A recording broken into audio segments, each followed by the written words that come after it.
আসসালামু আলাইকুম সবাইকে। আমার নতুন আরেকটি ছোট্ট ব্লগে আপনাদের সবাইকে জানাচ্ছি ওয়েলকাম।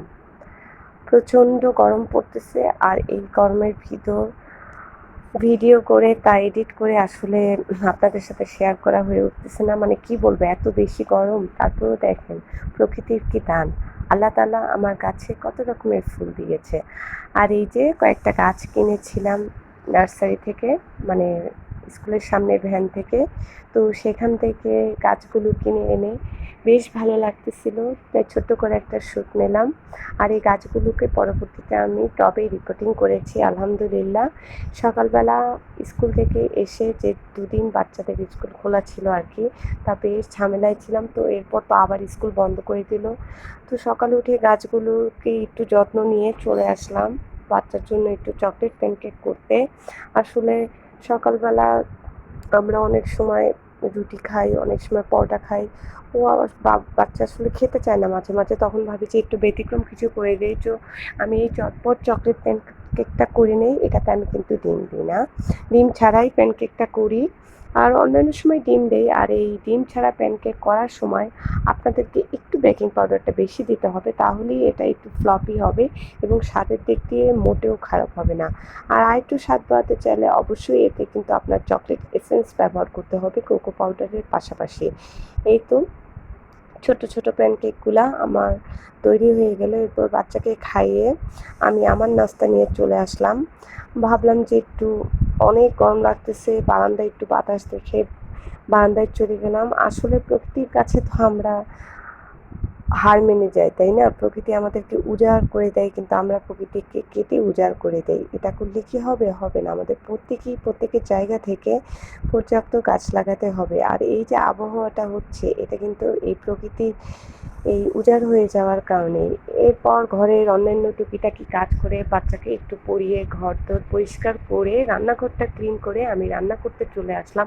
আর এই যে এরকম একটা ছোট্ট মশলার পাত্রে আমি হলুদ, মরিচ, লবণ, জিরে গুঁড়ো, ধনে গুঁড়ো নিয়ে নিলাম। তাতে হয় কি, আমার রান্না করতে সুবিধা হয়। এই আইডিয়াটা কিন্তু আমি আপনাদের ব্লগ থেকেই পেয়েছি, অনেক আপুদের ব্লগ থেকে আমি আইডিয়াগুলো নিয়েছি। এরপর সব রান্না করে আমি ডাইনিংয়ে দিয়ে নিলাম, কারণ সব রান্নার ভিডিও আসলে নেওয়া সম্ভব হয় না, ছোট ছোট ভিডিও নেওয়া হয় না। আর এর মাঝখানে আমি একটু ডাল চিংড়ির বড়া করেছিলাম একটু খাওয়ার জন্য। গরম গরম ভাতেও একটু খেয়েছি, বেশ মজা লেগেছে। চিংড়ি বেটে আর মসুরির ডাল বেটে পেঁয়াজুর মতো করে করা হয়। আর এরপর বিকেলবেলা আমি চলে আসলাম আমার মজার আমের আচার করতে, কাঁচা আমের। এই আচারটা আমি প্রথমে ভেবেছিলাম ঝুরা আচার করবো, এরপর ভাবলাম যে না, ঝুরা না, এটা একটু মাখা মাখা আচার করি, যেটা খিচুড়ির সাথে খুব ভালো লাগবে। অনেক সময় আমি বিরিয়ানির সাথে বা খালি খালিও খেয়ে ফেলি, মানে ভর্তা জাতীয় কোনো খাবারের সাথে এই আচারটা আমার খুব ভালো লাগে। একদম তেলের ভিতর পাঁচ ফোড়ন আর রসুন দিয়ে, আর কেটে রাখা আমকে আমি সরিষা বাটা, হলুদ গুঁড়ো, মরিচ গুঁড়ো, লবণ, চিনি, ধনিয়া গুঁড়ো, জিরে গুঁড়ো, আর হচ্ছে সামান্য একটু আপনার সরিষা বাটা দিয়ে আর অল্প পরিমাণ ভিনেগার দিয়ে আমি এই গরম সরিষার তেলের ভিতর দিয়ে দিয়েছি, যেটা প্রথমে দেখলেন। এবং তেলটা কিন্তু অবশ্যই ভালো হতে হবে, তাহলেই আচারের স্বাদটা আসবে। এরপর আচারটাকে আমি মাখো মাখো করে কিছুক্ষণ জাল করে নিব। জাল করে নিয়ে আপনি স্বাদ অনুসারে যদি আরও কিছু আপনার ঝাল বা একটু মিষ্টি লাগে তাহলে আপনি দিয়ে নেবেন। আমি আচারটা একটু মিষ্টি করেছি, মাঝে মাঝে আমার বাচ্চাকে আমি দেই। বাচ্চা তো অতটা খেতে চায় না, কিন্তু টক জাতীয় খাবার তো খাওয়ার চেষ্টা করতে হয়। এই তো আচারটা আমার একদম রেডি। এই আচারটা করতে আপনার সর্বোচ্চ সময় লাগবে 30 মিনিট, এর বেশি না। 30 মিনিটে অনেক বেশি বলে ফেলেছে। আচ্ছা যাই হোক, এরপর সন্ধ্যাবেলা চলে আসলাম। একটু ভাবলাম যে কী খাবো, তাই একটু চিপস ভেজে নিলাম। এই যে রেডি চিপসগুলো গরম তেলে দিয়ে নিলাম। চিপসগুলো হচ্ছে আলু চিপসের আকারে করা, বেশ স্বাদের। মানে অনেক সময় দেখা যায় এই গরমে তো কিছু খেতে মন চায় না, তখন দেখা যায় একটু চিপস ভেজে দেই বাচ্চাকে। অবশ্যই এটা খেতে অনেক ভালো লাগে, বাইরের চিপসের থেকে তো অবশ্যই স্বাস্থ্যকর।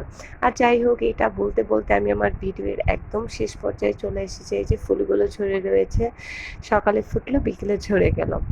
আর পরের দিন সকালবেলায় ছোট্ট শটটা নিয়েছি, আমি রাতে টক দই বসিয়েছিলাম লাচ্ছি করবো বলে। দেখেন টক দইটা একদম জমে গেছে পারফেক্টলি, আলহামদুলিল্লাহ। তো সবাই ভালো থাকবেন, সুস্থ থাকবেন। ভিডিওটি ভালো লাগলে লাইক দেবেন, চ্যানেলটি সাবস্ক্রাইব করবেন। আল্লাহ হাফেজ।